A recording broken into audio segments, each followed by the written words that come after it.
লোকসভা নির্বাচনে উনি সামান্য ভোটে হেরেছেন, কারণ তখন প্রশাসনিক ক্ষমতা ছিল বিজেপি, সেই প্রশাসনিক কাজে লাগিয়ে ওনাকে হারানো হয়েছে।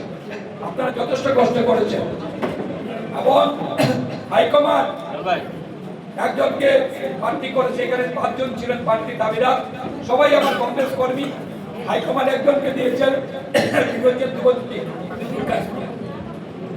আজকে আগামী 5 বছর 9 এপ্রিল যে ইলেকশন হবে, সেই 9 এপ্রিল ইলেকশনে আমরা সবাই গণদেবতা, আমাদের সিদ্ধান্ত নিতে হবে যে আগামী 5 বছর আসামের সরকার কে করবে। এবং এই যে দিনটি 9 এপ্রিল দিনটি যেটা, সেটা আমাদের আপনাদের কাছে মুখ্য দিন। সেই নমিনেশন যেদিন দেওয়া হয়েছে সেদিন থেকে আপনারা কাজ করছেন, কিন্তু 9 এপ্রিল যে দিনটি, সেই দিন আমাদের প্রত্যেককে ভোটার অধিকার আছে। আমরা প্রত্যেকে আমাদের ভোট দিয়ে আমরা এমন একজন ব্যক্তিকে আমরা নির্বাচিত করতে হবে যাকে আমরা আগামী 5 বছর আপনাদের সবাই নিয়োজিত করতে পারি। তবু যদি প্রকাশিত বা ইলেকশন হেরে, সামান্য হেরে, আমরা যেটা দেখেছি, উনি গলাইয়ের মাঠ ছাড়েন নাই। প্রত্যেক ঘরে ঘরে উনি গিয়েছেন, প্রত্যেক জায়গায় সমস্যা জানা আছে, প্রত্যেক কর্মীর সঙ্গে ওনার নিজস্ব সম্পর্ক আছে।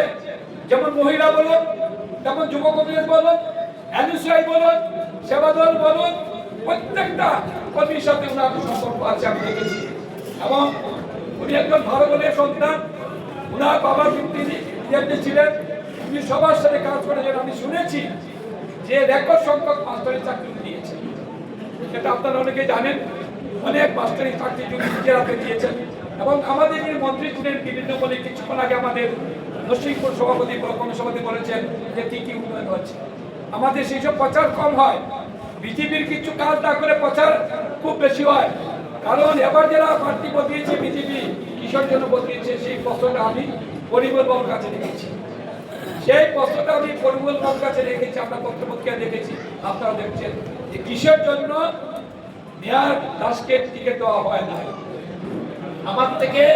আমাদের কংগ্রেস থেকে বিজেপির মধ্যে যে ভিতরে যেটা চলছে, তাদের যে বিরোধিতা চলছে, গতকালকে আপনারা শীর্ষ সভায় গিয়েছেন, আমরা দেখেছি অনেক প্রার্থী যারা টিকিট পান নাই, বিজেপি থেকে বঞ্চিত হয়েছেন, ওরা আমাদের সাথে যোগাযোগ করে বলেছেন এবার বিজেপি কে পাবে, কয়দানে কয়েছে।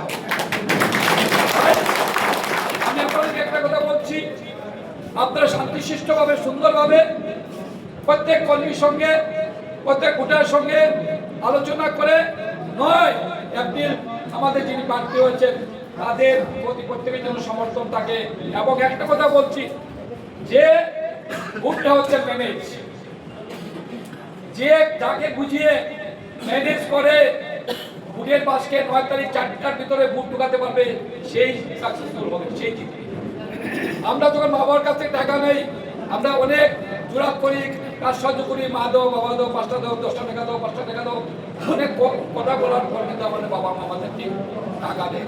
ঠিক সেইভাবে একটা বাড়িতে গিয়ে 5 বার 6 বার আমাদেরকে বলতে হবে, বিশেষ করে পথ কমিটির যারা প্রেসিডেন্ট, যারা মন্ডল কমিটির প্রেসিডেন্ট, যারা ব্লকের কর্মকর্তাগণ, বিএলএ ভাইরা, প্রত্যেকে ঘরে ঘরে গিয়ে বুঝিয়ে বলতে হবে যে দয়া করে জোরাত করে একবার আমাদেরকে সুযোগ দেন, একবার পরিবর্তন করুন, একবার গত 5 বছর 10 বছর আপনারা বিজেপিকে দেখেছেন, আমরা কংগ্রেসকে একটা সুযোগ দিই। মহিলারা বলতে পারে পারবে যে আমরা তো 9,000 টাকা পেয়েছি, বলে মাসি পিসি বৌদি বোন, যেটা 9,000 টাকা দেওয়া হয়েছে সেটা 6 মাসের জন্য, তার মানে মাসে প্রত্যেকে 1200 টাকা করে পেয়েছে। আর কংগ্রেস দল আসলে সেটাকে 4 ডাবল করে দিয়ে দেবে। আমরা ম্যানিফেস্টোতে আপনারা দেখবেন, আমরা যেটা ম্যানিফেস্টো বের করবো, সেই ম্যানিফেস্টোতে প্রত্যেক সমষ্টির প্রত্যেক সমস্যা আমরা তুলে ধরেছি। এবং বিশেষ করে মহিলাদেরকে, যুবক ভাইদেরকে আজকে আমরা সরকার আসার পর আমরা বিভিন্ন স্কিমের আওতায় আনতে পারবো। উন্নয়ন কি হয়েছে, ধরাইতে উন্নয়ন কি হয়েছে আপনারা বলুন। মেয়র বাবু কি উন্নয়ন করেছেন, সেটা উনি উনার যারা দলের কর্মী তারাই বলবে উনি কি কাজ করেছেন। আমরা ইলেকশন আসতে পরে ওরা কি বলে, হিন্দু মুসলিম একটা ডিভিশন আনার চেষ্টা করে। এবং সেটা শুধু ধলাই নয়, সমগ্র আসামে গত 5 বছর হেমন্ত বিশ্ব শর্মা যেভাবে বুলডোজার রাজনীতি করেছেন, বিভিন্ন হিন্দু মুসলিমের মধ্যে বিবাদ সৃষ্টি করেছেন, উন্নয়নমূলক কাজ করতে দেওয়া হয় নাই, বিভিন্ন ভাবে মাইনরিটির উপরে নির্যাতন করা হয়েছে। আজকে শহরে কজন যুবক যুবতী চাকরি পেয়েছে, কতজন চাকরি পেয়েছে? কথা দিয়েছিলেন গত নির্বাচনে যে আমরা যদি সরকার আসামে গঠন করি তাহলে লোকালদেরকে আগে চাকরি দেওয়া হবে, টার্গেট ফোর্টি। আপনারা বলুন ধলাই সমস্যা থেকে কত চাকরি পেয়েছে?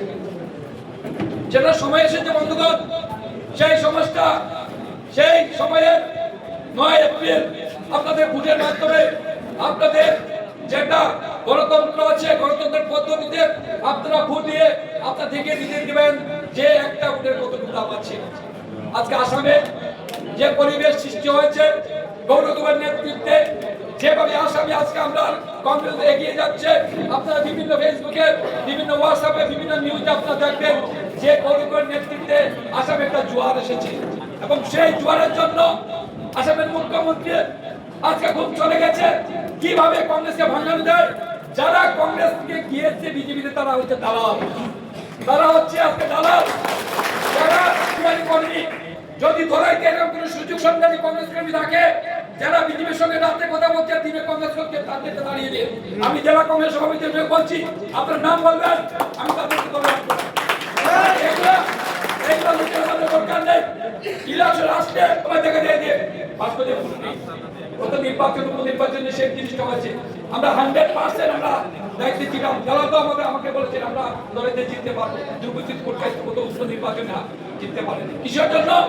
রাত্রে কি খেলা হয়েছে সেটা আমরা জানি। বিশেষ করে যারা এখানে হিন্দু ভাইরা আছেন, দয়া করে আর রাম মন্দির বলে যান, রাম মন্দির শেষ। দয়া করে জিজ্ঞেস করবেন যারা হিন্দু ভাইরা আছেন তাদের বাড়িতে কজন বেকার আছে, কজন বেকার সমস্যা এত বেশি আছে এখানে ঘরে। যারা ঘরে যুবক ভাইরা আছেন চাকরি পাচ্ছেন না, আজকে তারা রাস্তায় রাস্তায় কি করছেন, একটা ডাকছেন, একটা পরিবেশ হয়ে গেছে কাছের প্রত্যেক জায়গায়। আজকে যারা গায়ের গার্জিয়ান, যারা মা বাবা, তারা চিন্তা করছেন যে আমার ছেলেকে আমি কিভাবে মানুষ বানাই, আমার ছেলেকে আমি কিভাবে ভালো রাখি, সেইগুলো সরকার চিন্তা করছে না। শুধু ভুল বইটা লাগিয়ে কিভাবে জনসাধারণকে নির্যাতন করা যায়। আরে বাবা হেমন্ত বিশ্ব শর্মা, বরাকের প্রতি তুমি এত নির্যাতন কেন করছো? বরাকের দুষ্টা কি? তুমি তো বরাকে কত ইলেকশনে সবচেয়ে বেশি সিট পেয়েছো বিজেপি থেকে, কিন্তু উন্নয়ন কি হয়েছে? বন্ধুগণ, যারা বুথ কমিটি কর্মকর্তারা আছেন তাদেরকে আমি বলছি, যারা বিএলএরা আছেন, যারা ব্লক কংগ্রেস কর্মীরা আছেন, আপনারা রেস্টলেস কাজ করুন। দয়া করে আপনারা ঘরে ঘরে যান। আজকে থেকে 9 এপ্রিল পর্যন্ত আপনারা যে যত পারেন আপনারা কাজ করে যান, যাতে আমাদের দ্রুপদীর কাজ তো এই নির্বাচনে আমরা জিততে পারবো। আগামী 5 বছর যাতে আমরা শান্তিতে আমরা থাকতে পারি এই ধরাইবাসী। আজকে পেপার খুলে দেখা যায় ভাগাবাজার থেকে ভাইট পর্যন্ত 5টা গাড়ি ধরা হয়েছে। কিসের গাড়ি? ডাক সিন্ডিকেট, ট্যাবলেট, কয়লা সিন্ডিকেট, সুপার সিন্ডিকেট, আপনারা নিশ্চয়ই দেখতে পাচ্ছেন। আমরা জানি এদিক থেকে অনেক এগুলো জিনিস পাচার হচ্ছে। কিছু আমি গাড়ি দেখেছি, আমি রাজন ভাইকে বলেছি ভাই কত বড় গাড়িটা কিসের রাজ করেছে। আজকে ধরাই পরিবেশ কি হয়েছে, যুবক ভাইদের পরিবেশ কি হয়েছে। আজকে যারা চাকরি পাচ্ছেন না এইসব কাজে এরা নিয়োজিত হচ্ছেন এবং তাদের ভবিষ্যৎ চলে গেছে। আজকে আমাদের দায়িত্ব, যারা অভিভাবক আছি বা বাবারা আছি, আপনাদের দায়িত্ব আমাদের ছেলেকে জন্ম দেওয়া, মানুষ করা, বড় করা, শিক্ষা ব্যবস্থা করা, চাকরি দেওয়া, বিয়ে দেওয়া। এই 5-6টা দায়িত্ব নিয়ে আমাদের অভিভাবকরা আজকে আছেন। আজকে আমাদের চিন্তার ব্যাপারদারি হয়ে গেছে। আজকে আমাদের ছেলেমেয়েরা কিরকম চাকরি পাবে, এডুকেশন লাইফ শেষ, হেলথ লাইফ শেষ। আজকে বাচ্চা ছেলেটা আজকে ঘরে গিয়ে কি বলছে, মাকে টাকা তো 500 টাকা আজকে আমি করতে বেরোবো না। কিসের জন্য? হতাশায় ভুগছে এবার যুবক ভাইরা, যুবক বোনরা। আজকে জিনিসপত্রের দাম কি হয়েছে, আগুন হয়ে গেছে জিনিসপত্রের দাম। আজকে সরকার বলছে যে জিএসটি বেড়ে গেছে, তার জন্য জিনিসপত্রের দাম বেড়ে গেছে। আরে বাবা, জিএসটি টাকাটা কোথা থেকে নিচ্ছ? আজকে মানুষ যদি মরে ধূপকাঠি মোমবাতি যখন আমরা জ্বালাবো সেটাও জিএসটি আছে। একটা বাচ্চা যখন জন্ম নেবে সেটাও জিএসটি আছে। আপনি যখন একটা নার্সিংহোমে যাবেন, আপনি গিয়ে যখন একটা বাচ্চাকে জন্ম দেবেন বা কিন্তু অপারেশন করবেন, আপনি দেখবেন যে বিলের সঙ্গে আপনার জিএসটি কত, সেটা আমাদের আমাদের টাকা, সেটা আমাদের টাকা নিয়ে ক্যাশ পয়সা দিয়ে প্রত্যেকটা মহিলাদেরকে বলা হচ্ছে যে মহিলারা চিন্তার কারণ নেই, ক্যাশ টাকা দিচ্ছি, আপনার জামাই যদি নাও খাওয়াবা আপনি খেতে পারবেন। আরে বাবা, ফুড সিকিউরিটি কে দিয়েছে? আজকে মহিলাদের ফুড সিকিউরিটি কে দিয়েছে? কংগ্রেস দিয়েছে। আজকে বার্ধক্য ভাতা কে দিয়েছে? কংগ্রেস দিয়েছে। আজকে রন্ধন জ্যোতি কে দিয়েছে? কংগ্রেস দিয়েছে। আজকে ডেভেলপমেন্ট কে করেছে? কংগ্রেস করেছে। আজকে কিছু করে আমার ভাই বলে যে মেডিকেল কলেজ থেকে শুরু করে 14 ইংরাজিতে 5 গ্রামে माननीय प्रधानमंत्री एस की बोलेছিলেন, हमको वोट दीजिए, हमको सरकार बनाने दीजिए, हम कल एक महीने के पहले हम पेपर में भूल गए। उन्हें विद्या প্রতিষ্ঠা কোথায় গেছে? উনার বিদ্যা প্রতিষ্ঠা কোথায় গেছে? কিছুদিন আগে দেখেছেন ভারতবর্ষের যে পেট্রোল ডিজেলের সমস্যা দাঁড়িয়েছে, আমেরিকা বলছে আমি যদি পারমিশন দেই তাহলে 15 দিনের মধ্যে আপনারা তেল পাবেন।